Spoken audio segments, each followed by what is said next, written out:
can be only one podcast, and may it be the Princes of the Universe. Hi folks, I'm Matt, and we are going through the Highlander TV series novelizations that came out.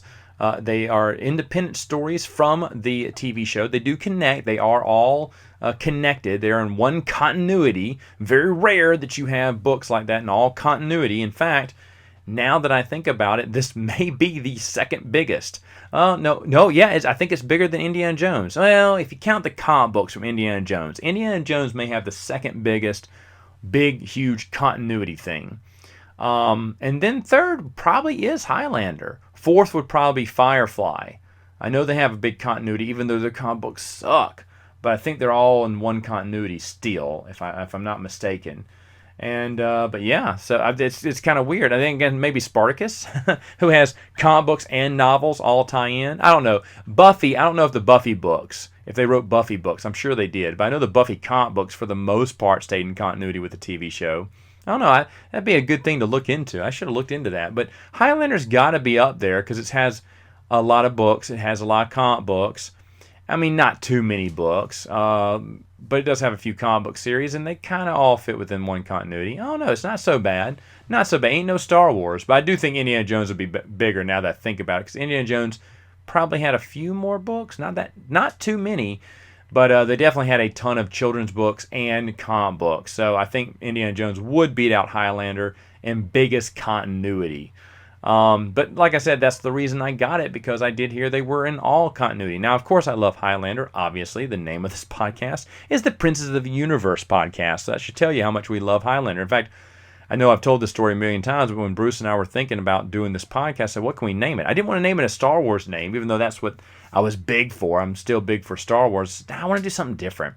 And everyone has a little Star Wars podcast name or something. I was like, let's do something different. And I said, what's something else we love? Well, we both loved Highlander. And so I said, well, let's call it the Prince of the Universe. And we thought that was just great. And it is great. It's a great title. So I don't know what's taken me so long. Well, what took me so long to review all these books and comic books and everything is because I didn't know they were in continuity until way later. I was bored and saw that they were. So these have been great books to read and catch up on and just be part of that, see that continuity. Now, you don't have to have much continuity when it comes to Highlander, obviously, because he does flash back a lot and he's lived hundreds of years. So you can easily go to stories in different dates, in different times, in different years. And that's the thing. It was never, as long as that series went, they never retread. They retread over some same years with Duncan, but they would basically just pick up the story or something. But other than that, the books could easily sidestep it by just moving a year up or behind or forward or whatever and avoid any continuity errors. And that's what they did for the most part. Now, I also said for the most part, though, the first two authors, I don't know if they had a good grasp on what Highlander was about and how to make it feel like a Highlander episode until this one came around. But before I get to this one, again, if you want to buy these are all super cheap, and I am going to recommend them all overall. You may not like them all, but you may like some better than me. And always, just like I say with my Star Wars reviews, even though I give a book a bad review, that doesn't mean you should avoid it. I know a lot of people are doing that now, and not just me, because they do hear from other people, but I do like to hear people disagree, and I don't know, but if you're interested in reading all the Highlanders, yeah, I definitely think they're worth it because they're super cheap. If they cost $15-20 a book, I'd say no. But I think the most I paid for one was $7. I think. It may have been $5. But most of these I got for just pennies on the dollar. I bought a big group of them for like, 10, but there was like 4 of them or something. I can't remember, but I mean, they're super cheap to collect. So why, if you like Highlander, the TV show, why not? Okay, why not? Now, anyway, so I know I've been kind of crapping on a few of the books or saying that they just didn't feel right. And that's the thing. They didn't feel like they were written by fans of the series. Now, do you need to be a fan of the series to write for it? Yeah, I think you do, because you're writing for a select group that loves the TV show, and they want to hear about more adventures from their characters that don't take. And this is so awesome. Like I said, for years, based off the covers, which are just screenshots of the TV show, I thought they're just reprints of just episodes we'd already seen. But how cool is it to have new adventures of your favorite character while you're waiting for that next show? Folks, remember, this is back in the late 90s or mid 90s where you didn't have Netflix. You didn't have streaming services. You couldn't go to Blockbuster, basically, and rent the TV show. I don't think you could do that either. They didn't have many TV series you could rent out spot by spot. Maybe toward the end they did, but for the longest, it was just movies. It wasn't TV series. You didn't buy a box set of TV series and have them rent one disc at a time. That just didn't happen back then. So really, the only thing they could do is wait for summer reruns. But on top of that, hey, while we're at it, why not just bring out another book that we could read? Now, these books came out, I think, 3 times out of the year or something.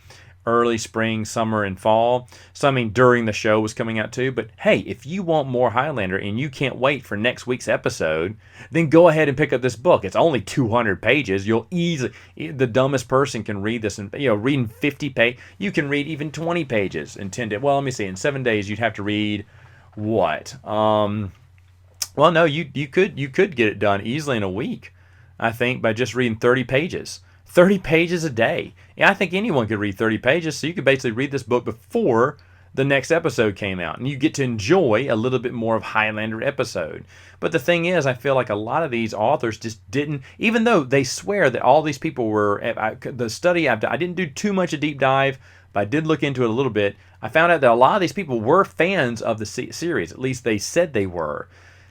But to me, whenever they wrote it, it felt like they just didn't know how to write Highlander. It just didn't feel like Highlander the series. I mean, there was some good stuff. Like I said in the first book, Elements of Fire, there's a lot of stuff I did enjoy. There's a lot of stuff that's a little weird for me. Scimitar, I don't believe she was trying to tell a Highlander story. I'll stick by that. But for some reason, the fans were still gobbling it up.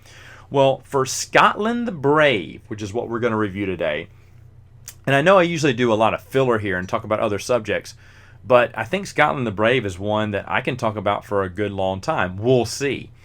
Scotland the Brave is the only author that I am familiar with in the Highlander genre who wrote for Highlander. She's the only one, Jennifer Roberson.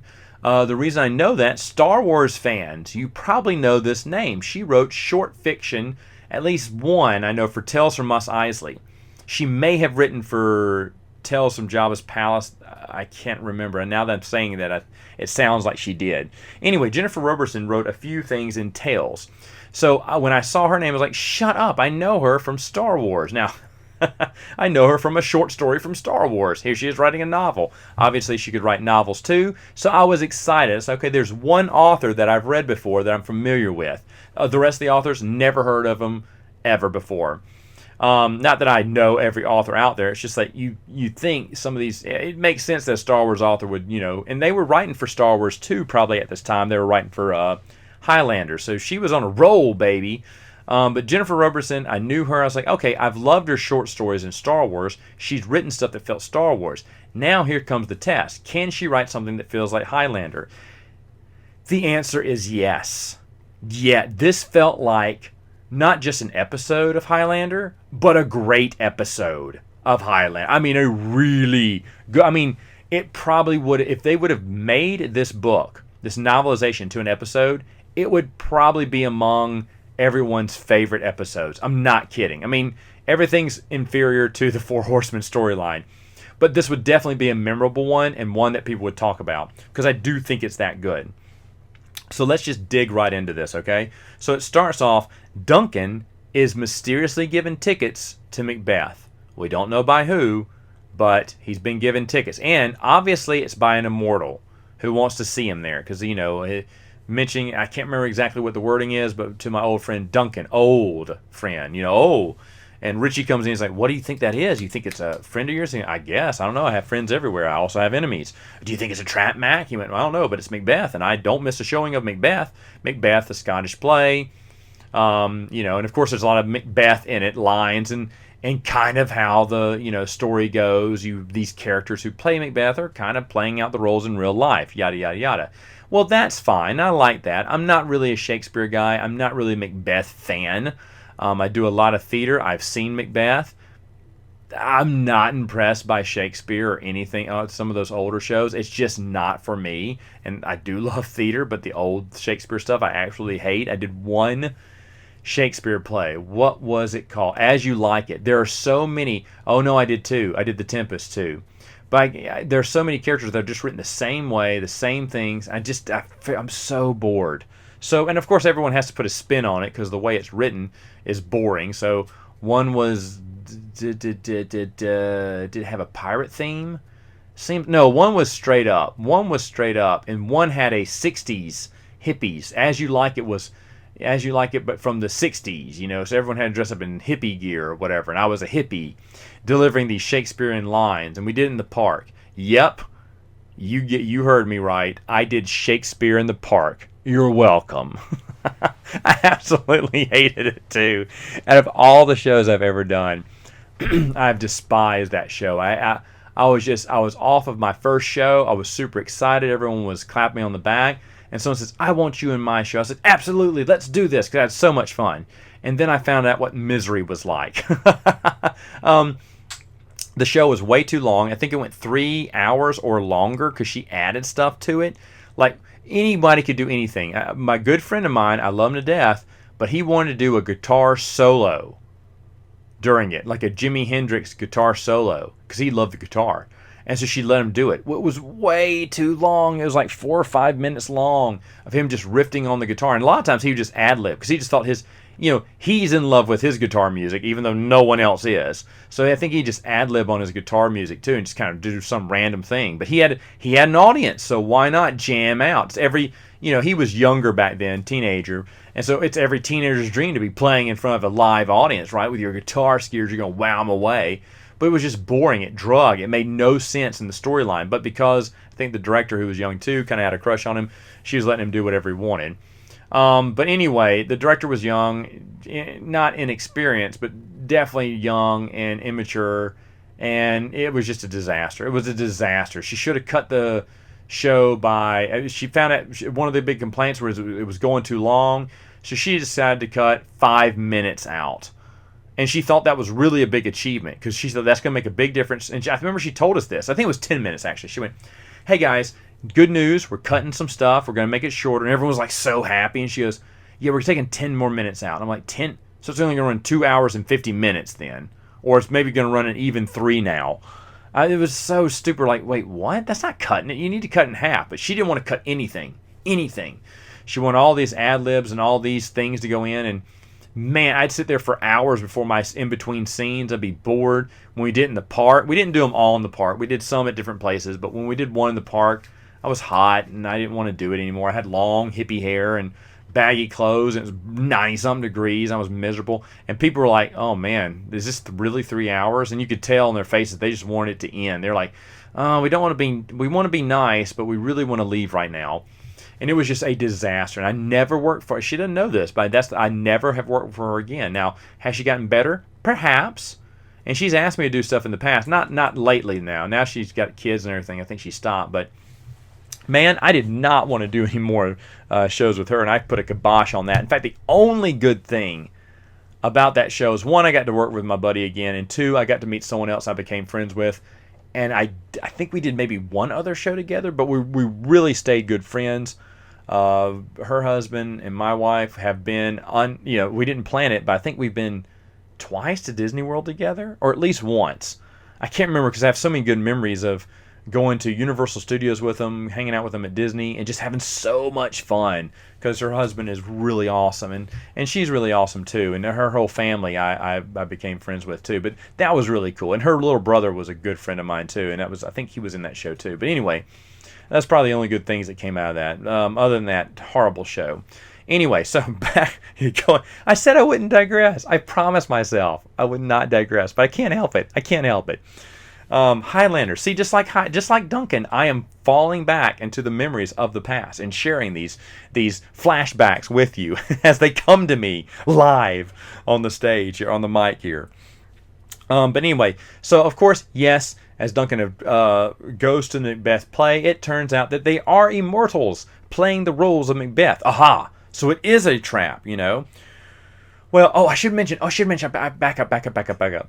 There's a funny scene where Richie, now to my knowledge, this takes place after season 4, after the Dark Quickening, I think. I think it takes place before season 5, if I remember. I have it written down before season 5. I don't know why I thought that, but that's that was the timeline I have it in.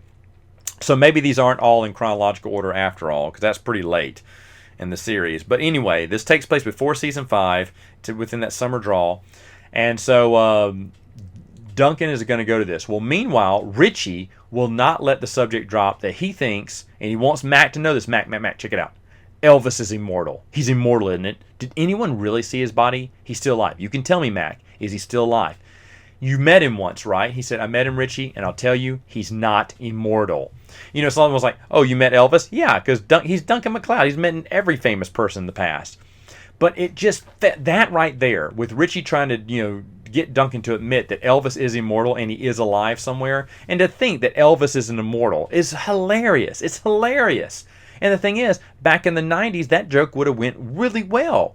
And I could see that in an episode. I could see everyone laughing at Richie saying that, coming up with this conspiracy theory that Elvis is an immortal. I thought that joke was solid. Like I said, this book feels like not just an episode of Highlander, but a fantastic episode of Highlander. So let me move on now. So anyway, he finds out that yes, it is Immortals. He has backstage passes to wine and dine with the cast. As he does that, he meets the main character of Macbeth. His name is James Douglas, and he's so proud. Duncan MacLeod, we meet again. He's jovial. He's not evil. But he's like, yeah, you remember me, oh, Duncan MacLeod. You remember the great James Douglas. And Duncan doesn't. He has no idea who this guy is. And James Douglas is kind of offended by that. He's like, surely you remember me. He's like, no, I'm so sorry. Duncan's kind of like, oh, wow, there's someone I can't remember. Now, at first, I thought this was something like Duncan's going to have to be reminded who he was. I was like, this is great, because that's one of the things, man. None of these immortals, man, if I lived 600 years, I would have forgotten what had happened. I can't remember what happened last year, okay? Besides the girls being born, that's basically it. Okay, so I couldn't go back 20, 30 years and remember someone that I met once, encountered once, and then 400 years later, much less, 4 years later, remember their name and who they were and our adventure together. I don't know, man. So I was like, oh, this is cool. And he forgets this immortal. But no, there's a reason he doesn't remember this immortal. And it's really awesome. Anyway, to make it even more mysterious, the Watchers don't even know who this guy is. They don't know who James Douglas is. Obviously, he has an AKA name he's going by, because James Douglas isn't his name that they track him down as a regular mortal, which is not weird, because Duncan explains, you have to change up names every once in a while. You go back to your original name. Some immortals do, like Connor and Duncan never change their names, it seems like. But some immortals would change their names over time, so that could have happened. Now, that all makes sense. And when we're talking about real world, you don't think about it when you're watching the TV show, but when you think about it, if you're really an immortal, you would have to change your name. In fact, in the Highlander movie, of course, his name is Nash. It's not Connor MacLeod of the Clan MacLeod. So they do go by alternate names. I do like how they put that into the TV show. It also shows that Jennifer Robertson is a fan of the movies and knew that said, hey, Immortals should do this more often. So she writes an Immortal like that. Now, again, I love this because now he's a mystery to the Watchers. And the Watchers don't know who he is, and they're going to have to just go by his description. And Joe sends out an all-out alert, say, hey, what Watchers are in town right now? Who knows who this James Douglas is? He's trying to round the bells and realize, okay, who is this guy? So far there's that mystery. But, Duncan does know the other immortal who's running with this troop. It's Annie Devlin from season 2. Now, if you're not a huge Highlander fan of the TV show, or you probably remember that name, but you can't remember where to place her, I'll help you out. Okay, so season 2, of course, as you know, Richie is killed. He comes back. He's immortal. He doesn't know that. So he's training with Duncan. Now, this was Richie's first test, was Annie Devlin. Annie was a good friend of Duncan's, old friend. She wants to free Scotland, and everything. And, she wants Duncan's help, but she's taking radical measures, and Duncan doesn't agree with it. Well, for some reason, Richie, she has it out for Richie, and she and Richie have at it. Now, Duncan doesn't want to fight her. He loves her. he thinks he's wrong, but she loves her, and she kind of respects Duncan too, but she doesn't like Duncan's little apprentice, so she goes to fight him. Well, Duncan doesn't want this happening. He's like, Richie, I don't know if you're ready. Well, Richie's ready. I hate Richie's sword, by the way. It looks like a musketeer sword or whatever. But anyway, this is Richie's first test against a real immortal, who Annie Devlin could probably wipe the floor with him. But it showcases Richie has learned his skills from Duncan, and he's gotten a little bit better. And he actually best Annie Devlin in the episode. But he lets her live. So it's another lesson, in a way, it's another lesson that Duncan has taught him to show mercy. It's not just always about the game. It's making smart decisions that last a long time. It's a really good episode, and I remember liking Annie Devlin. And the moment she came back, I remembered her name. I knew who she was. I was like, oh, shut up. I love it when they bring in immortals that we haven't seen before, that we saw in the TV show, but, they don't bring them back again. She never came back in the series. And I guess at this point, Jennifer Robertson knew, hey, this actress is not coming back. So I can just write a story with her in it and have another adventure with Annie Devlin. Maybe she really liked Annie Devlin like I did and thought she's a good character for this. So she believes in James Douglas. James Douglas wants to free Scotland and everything. So she's kind of latched on for him for whatever reason, because he kind of is a zealot like her. But that's not all who is in this series. Dr. Ann Lindsay from season 3. She was Duncan's doctor/girlfriend. She disappears after a while because I don't think she was the Tessa replacement, and people hated her because she replaced Tessa. And you can't replace Tessa. Tessa's perfect. But Ann Lindsay was going to be the replacement. Didn't really work out, so she eventually got written out of the show. But she is in this episode too. I mean, this episode. See, I'm talking like it's an episode. She's in this book too. She's at the hospital kind of helping out things, and she's speaking to Joe and everything, and it's just great. It's good stuff. It is good stuff. When I saw her, I was like, oh my gosh, she brought her back too? I mean, this is someone who really cares about the series, who probably watched them and knew them by heart. Jennifer Robertson was a fan. It's just obvious to me that she was a fan. And this was feeling so much like a great episode of Highlander. So anyway, James also has one more person in the troupe. His name is Colin. He's a mortal, but he's just mortal. But James says, "Don't worry. You keep serving me, and then I'll kill you and make you immortal." But right now he's like, "Well, hey, how much longer do I have to stay your apprentice? Because I don't want to be an old immortal. Kill me now, while I'm young." He's like, "Okay, well, all in good time. All in good time. You have to do this for me." Basically, it's like he's siring him like a vampire. Brings across I can't remember what they're called, but they're little helpers or whatnot. And so he wants to be initiated as immortal, but he has to do all these things for James, and he'll do anything for James to be immortal. So, even though I guess Colin could just kill himself, but he wants James to kill him and then teach him and train him and everything, because James is saying, "Yeah, I'll help you out." But anyway, he gets Colin, who's basically a thin male actor, super thin. And he dresses up as Annie Devlin, the girl, and actually attacks Joe one night when he's closing up the bar. Well, Joe doesn't see much, but he knows, he thinks it's Annie, because with the wig and, it's dark, he thinks, oh man, because Annie Devlin remember, she's on the run from the cops after season 2, and she's mad at everyone, and she is a live wire.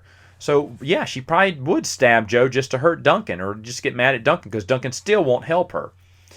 And so when this happens, Joe's kind of reluctant to. This is how Ann Lindsay gets involved, because she is taking care of him in the hospital. Duncan's there. They have an awkward moment together about the times they had. But anyway, Joe's kind of hesitant to say if it was Annie. It was someone with red hair. He thinks a girl with red hair. But he said, Mac, to be honest, I didn't get a good look. Well, no, Duncan knows. It's got to be Annie Devlin, and he is pissed now. How dare she go after it? Now she's just gone too far. Well, what's going on is James is pitting Annie against Duncan. Okay, now James has a motive here, but now we're not told what it is. So, meanwhile, James is telling Annie that Duncan turned her into the cops. Like, the cops are looking for her. No, it was James who did it. But he's saying Duncan rad you out to the cops. Cops are looking for you again. You're hot merchandise right now. You need to leave. So Annie's pissed at Duncan. Duncan's pissed at Annie, and they're ready to just duke it out together. Now, Annie and Richie do meet again, and they do talk about this is back before things got too heated. They do meet and talk about the episode and what it meant, and Annie's like, if you think I owe you anything for sparing me, I don't. Like, there's still some animosity there, but she thinks that she could take Richie. But Richie knows he's a much better swordsman than ever, and how many times does he have to show mercy to this woman? There's a lot of teaching of Duncan in him. He's grown up a lot, and Duncan's very proud of him. Again, love this episode. I mean, this novel. So anyway, Duncan and Annie do fight. They do end up fighting. Now, Duncan doesn't want to kill Annie, but Annie is going for blood. She's like, this is good. I'm going after you. Well, Duncan can completely outmatch her, but he knows, just disarming her or, injuring her, just not killing her, but stabbing her through the heart and having her die and come back, she's never going to be the same. She's just gone too far. He doesn't want to, but he kills Annie. He decides to go ahead and kill Annie, so he chops off her head. So kills off one of the previous TV episode characters. Again, I love that. We got to see what happened to Annie Devlin. It's a sad life that she turned into. We saw her going down this path in season 2. Now we've brought her back, and here's her sad ending. So anyway, while Duncan is receiving his quickening, James Douglas comes out of the woodwork. He's been hiding, and he wants to take Duncan's head while he's weak. Now this is a low move. We've seen this move before. Kenny, the young boy immortal, would do that. He'd wait for you to get a quickening, or he'd get you when you're unaware, and he'd chop off your head. He kind of played dirty because he couldn't play by the rules because he was a little kid. He had to win however he could. Well, James is the same way. We finally, and this is at the end, we finally get his big reveal. Who is James Douglas? Well, it's James Douglas. He's always been James Douglas. In fact, he is a giant of a man, who fought and died in a war over the freedom of Scotland with Duncan MacLeod back in the 1500s or whenever. And you're like, whoa, wait. How come Duncan didn't know him? No, he wasn't immortal back then. Duncan knew he was going to be immortal. And so when James Douglas died, Duncan said, hey, on the battlefield, he went, hey. And he said, oh, Duncan, don't leave me. Don't let me to die by myself. He went, no, I'm not. I'll be here for you. Meaning you're not going anywhere. Trust me. And so he dies. Well, Duncan's waiting for him to come back, but the battle is raging, and the Prince of Scotland orders him to go move a battalion wherever else. And Duncan's like, oh no, I can't disobey the Prince. And I told James I'd come for him. Well, I'll come back and look for him. Well, way after the battle, he couldn't find him. He's like, oh man, and then moved on with his life, But he couldn't remember James Douglas back then because it wasn't very memorable. He barely met him, which now that makes sense. Now, meanwhile, James woke up. Saw Duncan wasn't there, knew he was cured, but didn't know he was immortal, thought, oh, Duncan, helped me, he cured me or whatever. But then he just kept dying because he was left alone because the battalion had left and he was on enemy lines, so they just kept killing him over and over again. And so he died like 5 times on the battlefield before finally realizing that he was immortal, and he thought Duncan knew, and he left me to die 1,000,000 times over. So he thought Duncan did all this on purpose. So he's been planning Duncan's demise forever. He thinks Duncan's, because Duncan gave up on freeing Scotland and he never did. And so it's a really great story. And you're thinking, well, how did he remain secret? Because his watcher became sympathetic to his story and erased his record.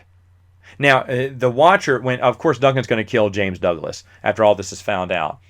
But it's just a great story. I love that ending. His watcher comes in, talks to Joe. Joe knows what she's done. He said, I found it. You erased the records, didn't you? So Maddie, I think is her name, she goes ahead and retires before Joe can seek punishment. She goes, no, it doesn't matter. I'm done. Like, she broke the rules. She interfered. She opened up to James Douglas, felt sorry for him. Thinks Duncan is the, blessed child. Everyone loves Duncan MacLeod, but he was wrong to leave you on that battlefield, and what he did to you, and you've got a true purpose. Duncan was a coward, ran away from Scotland. I can't remember if she's Scottish either, but somehow but James is very charismatic. He's an actor. He attracts people. He's very friendly. Like Annie Devlin went with him because he thought, hey, he's a good guy. Colin followed him, and because he thought he was a good guy, even though he treated Colin like dirt. So obviously he had this persona about him that got people to like him. Well, the Watcher started liking him. Makes sense, right? You're like, this is a really nice guy. I think I'd be friends with him. I mean, Joe became friends with Duncan MacLeod, so it's not like it's never happened before. And she kind of says that too. She says, hey, Joe, don't tell me you're a saint because you've interfered tons of times. But she was just pissed. She's done. She quits, because Duncan killed James. She thought James was strong enough because he was a giant of a man, and she seen him swing a blade. But James fights dirty too. It turns out that he shoots immortals and chops their head off. So he does whatever he can to win. But he was never trained. He was never trained by another immortal. So he just does everything he can to win. And he doesn't, he cheats. When Duncan's weak on the quickening, that's when he attacks.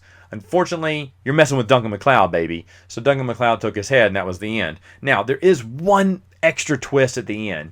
Colin is pissed that, James is going to make him an immortal. Now, you've got to make him immortal. He needs to die so he can be immortal. And Richie looks at Duncan and goes, "You didn't tell him? Colin's not immortal." James was lying to him that entire time. And see, Richie knew it because you can feel when someone's going to become immortal. And he's like, "You're lying. Both of you are lying." They said, "No, Colin, you're really not an immortal. You never were. James was lying to you. We felt that the moment we saw you, that we felt them, but we can feel if someone's going to be immortal, and you are not." And it just totally destroys Colin's life. I mean, this is just...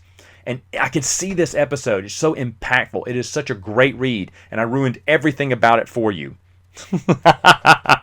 It'd take a year. But anyway, you'll forget all this maybe. But Scotland the Brave, really solid book. Really solid one. One of the best in the series. They had some good ones, and this was one of the best in the series. Jennifer Robertson, well done. That is a true fan. If every book was like this, like that book, this would be just an excellent must-have series for everyone. But if you only get, one, there's a few others you should get too. But if you only want to nitpick, like I said, Element of Fire, it's okay. Scimitar, bleh. But Scotland the Brave, solid book. All right, so there you have it, folks. There's my second review, and I will see you next time with another Highlander book review on Princes of the Universe.